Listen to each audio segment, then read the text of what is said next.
Hello, hi, welcome back. We're at lesson 1, part 1.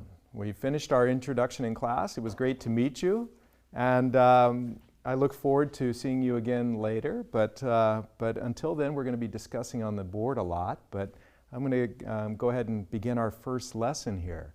The first lesson is, what is photography? We need to know about the basics, again, as we talked about. So the first, part 1 of this, we're going to have 4 parts in every lesson.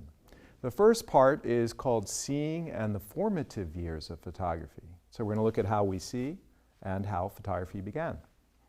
Then part 2, in the next little segment, we're going to be talking about the inventors, with an S, of photography. There are more than, you might think there's one, but there is definitely more than one inventor of photography. Very debatable. Then we're going to look in part 3 at the photography's many uses.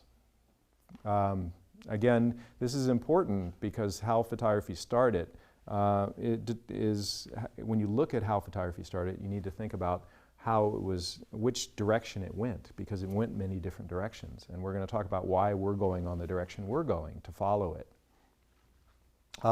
Part 4 is going to be focusing on the business of photography, and I use the word lunacy, the lunacy of photography. If you know the word lunacy, it implies a kind of silliness or a kind of things that don't seem to make sense. They're not very rational. And certainly at the beginning of photography, and some of the information we're going to be talking about then fits that very, very, very much.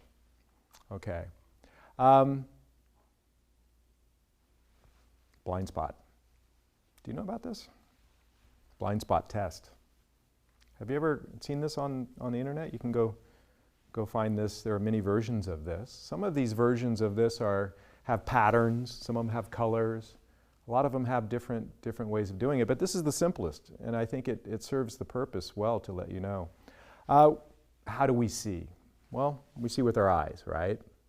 Have you ever heard of the expression when somebody says, "Oh, you can't see what's right in front of you"? Well, guess what? You can't. You can't see what's right in front of you sometimes.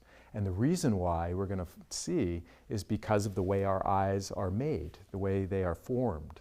And this points out not the only, but one of our problems with how we see. What you have to do in this blind spot test is something that I can't do right now here in the studio, but I'm going to kind of give you an idea about it. What you need to do, I don't want to turn my back to you, but I kind of have to a little bit to kind of